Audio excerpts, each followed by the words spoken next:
Alright, today we're going to look at the free market economy. This is the basis for the economic system that the United States has and the economic system throughout most of the world today. And it's based on private goods, the private sector, that's what we're focusing on. So if you have a pure free market economy that's totally free, the only thing that exists is going to be the private sector. There will be no public sector in a perfectly free market. So what you see here in this little diagram, you've got a consumer. A consumer is somebody who participates in the market and buys things. The consumer makes purchases. You also have a couple of producers. The role of producers is to make stuff and sell it.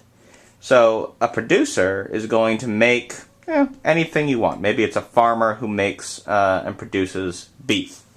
So here you have the consumer buying beef for $2. And here you have the consumer buying beef for $3. You can guess which producer is going to get the business of this consumer. The producer who sells the stuff for less money is going to end up making the profit. Unless this producer can convince the consumer that their stuff is just so much better that it's worth $3 instead of $2. So that gives you competition. Competition creates a couple of things. First of all, it creates creativity among the producers. The producers try to make better stuff. They innovate. New cell phones come out constantly. That's because producers are competing for consumers' interest. Producers want to constantly keep consumers guessing, want to keep consumers interested and excited in their products. And that's why we have new phones coming out all the time. They're competing for your business. Competition also leads to increased and better quality. The more reliable a product is, the more likely it is that people are going to buy it, and quality increases as competition increases because you want to get the best product for your money. Competition also forces prices down.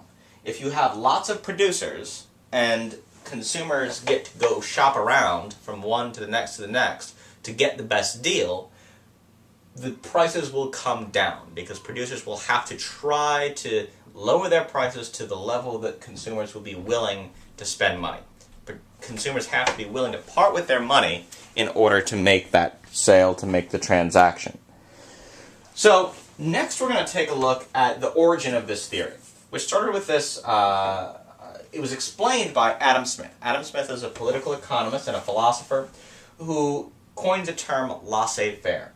Laissez-faire, it's French, and it means the government should leave producers alone. The government should stay out of the economy. Laissez-faire translates as leave it alone. So in the laissez-faire model, government just doesn't get involved at all in the economy. Government's going to stay out of it. They're going to let producers and consumers do whatever they want, and that is, according to Adam Smith, the best way to set up the market.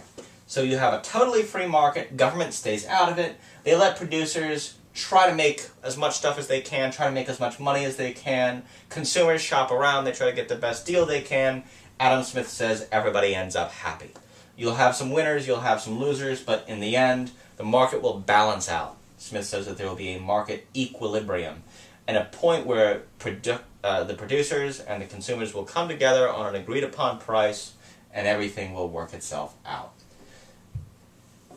Here's an example, though, of how this kind of worked out. When we had an industrialization process and free market capitalism was really taking off in the 1800s, you had owners, capitalists. You have to have money in order to invest in making a product. So these owners had a bunch of money. They used it to build a factory. Maybe they're making textiles. They're making shirts, sheets. They're making clothing that used to have to be stitched by hand. So you've got all these workers that are looking for jobs. They need work. They need to be able to support their families. So you have all these people lining up outside the factory door. If you have more workers than jobs, that's going to put the factory owner in a very good position, because the factory owner is going to say, oh, you don't like the wage? Fine. You don't have to work here. Go somewhere else. I've got somebody else waiting to take that job. So as long as you have extra workers, a surplus of labor, then it's going to make it hard for the workers to get a fair price. Adam Smith would say it's perfectly fair because they're making a choice to go take that job or not take the job, and they're free in the free market to do that. But coming back to this example, what happened is you had owners, capitalists, the people who owned stuff in the private sector that made lots and lots and lots of money. They took their profits, they did what they wanted, there were no rules about what could happen, government stayed totally out of it. Factories would pollute, the rivers got, the water supply got polluted, the air supply got polluted, nobody did anything to stop it. You also had unequal wealth distribution. Workers did a lot of hard work, but they ended up having to live, they had low wages, they had bad conditions, and they lived in very poor housing conditions. So you had all these workers, there were factory accidents, people got hurt, there were no laws that required factories to have certain safety standards. People would lose their hand, lose a finger, and it was just part of the job. Tough luck, there's no workers' compensation, no insurance, you're just out on your own, we'll get the next worker in here, we'll hire them.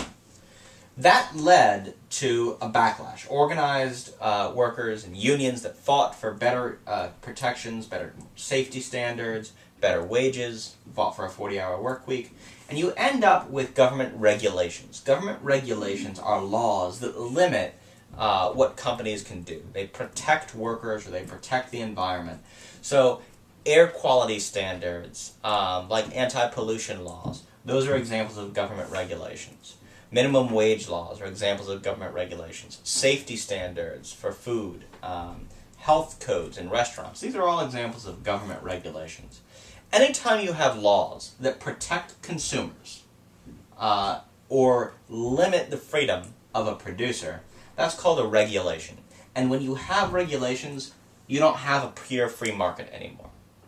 So if you think about what works and what doesn't in a free market economy, it works very well as far as setting prices, but sometimes the conditions can get out of hand and the wealth distribution gets really out of whack. For example, in the United States, a very small percentage of the population owns something like 80% of all of the wealth in the United States. Something like the top 2% owns 80% of the wealth.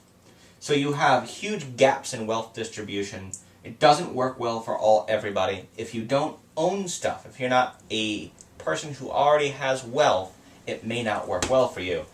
On the other hand, Adam Smith says, let the government stay out of it, everybody is free, anybody can try to become a capitalist, anybody can try to own their own factory, start their own business, and Smith says if you're free, you have a chance. So that would be his argument against government regulation.